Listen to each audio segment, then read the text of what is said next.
नमस्कार दोस्तों, आज मैं आपको धर्मराज जी के कृपा की कहानी सुनाने जा रही हूँ। प्रेम से बोलिए धर्मराज जी की जय हो। एक गांव में एक ब्राह्मण और ब्राह्मणी रहते थे। उनकी एक पुत्री थी। जब वह सियानी हुई तब वह गाय, तुलसी और धर्मराज जी का पूजन व्रत करने लगी, परंतु व्रत पूर्ण होने से पहले ही उसकी मृत्यु हो गई। ब्राह्मण और ब्राह्मणी बहुत दुखी हुए, अपने भाग्य को दोषी मानने लगे। मृत्यु कन्या थोड़े समय बाद एक कोढ़ी परिवार में जन्म लिया। वहाँ उसका नाम चंदा रखा गया। वह पूर्व जन्म से भी अधिक सुंदर थी। उसका जो रूप था वह चांद से भी ज्यादा सुंदर था। चंदा धीरे धीरे बड़ी होने लगी। तब उसके माता पिता को उसके लग्न की चिंता सताने लगी। लड़की जब बड़ी हुई तब माता पिता ने उसके लिए लड़का देखना शुरू कर दिया। एक समय की बात है, राजा का राजकुमार शिकार खेलता हुआ चंदा की झोपड़ी की ओर से गुजरा। उस समय चंदा बाहर खड़ी थी। चंदा के रूप पर मोहित होकर उसे लगने की इच्छा जताई, परंतु चंदा ने कहा कि मैं तो छोटी जात की हूँ और आप राजकुमार हैं, हमारा मिलन कैसे हो सकता है। कुंवर ने चंदा की बात नहीं मानी। कुंवर ने चंदा के साथ गंधर्व विवाह कर लिया और उसे महल में लाया। खूबसूरत चंदा को देखकर कुंवर के माता पिता भी बहुत खुश हुए।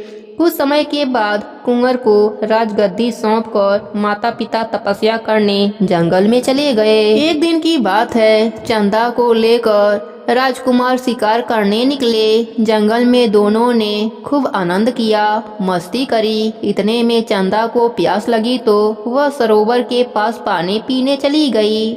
वहाँ चंदा ने देखा कि कुछ स्त्रियां गाय, तुलसी और धर्मराज जी का पूजन कर रही हैं।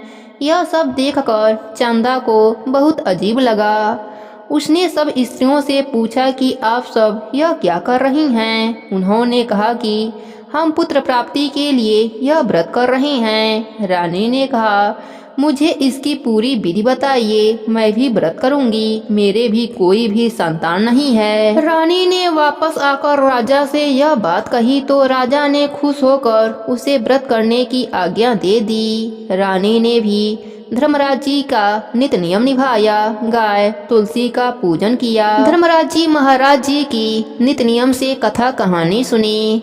धर्मराज जी की कृपा से रानी को 9 महीने बाद एक सुंदर पुत्र की प्राप्ति हुई, परंतु राजा की अन्य पत्नियों को यह पसंद नहीं आया। वह ईर्ष्या करने लगी क्योंकि उनके कोई भी औलाद नहीं थी। चंदा ने अपने पुत्र का नाम चंद्रमौली रखा। चंद्रमौली धीरे धीरे बड़ा होने लगा। यह देख अन्य रानियों को बहुत ईर्ष्या होती थी। रानियों ने राजकुंवर को मारने का योजना बनाने लगी। एक दिन जब वह सोया हुआ था तो रानियों ने उठाया और उसे घर के पीछे फेंक दिया।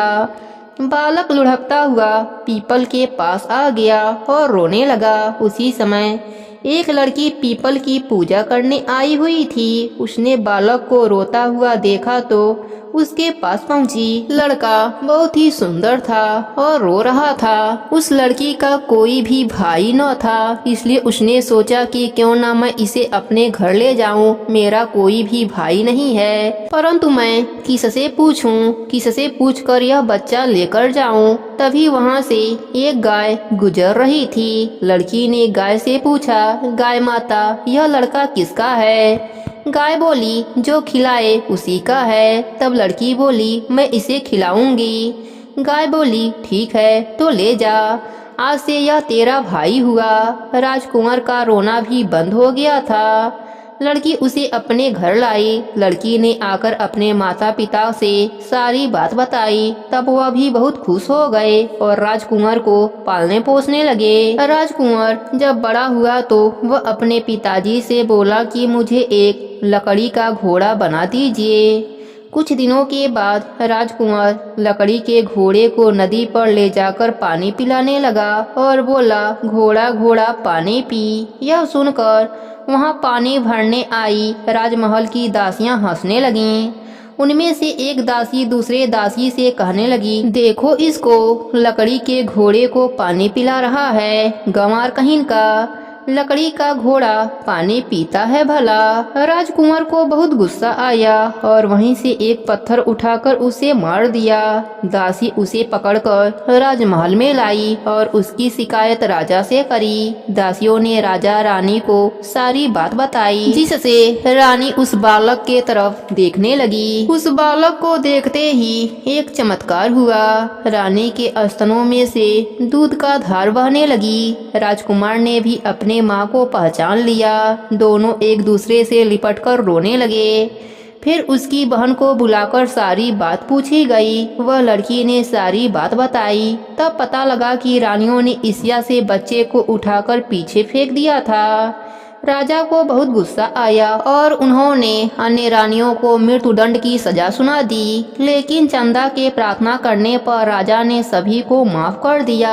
सभी रानियां चंदा से माफी मांगने लगीं। चंदा रानी ने सभी को माफ कर दिया और उन्हें भी धर्मराज जी का नित्य नियम निभाने के लिए कहा। सभी रानियां भी व्रत करने लगी। व्रत की अवधि पूर्ण होने पर सबको एक एक पुत्र रत्न की प्राप्ति हो गई। राजकुमार चंद्रमौली जवान होने पर पिता के गद्दी पर बैठा और वर्षों तक राज्य किया। हे धर्मराज जी, अपने सभी भक्तों पर अपनी कृपा बनाए रखना। कहानी अधूरी हो तो पूरी करना, पूरी हो तो मान रखना। सबके नित्य नियम को पूर्ण करना। प्रेम से बोलिए धर्मराज जी की जय हो।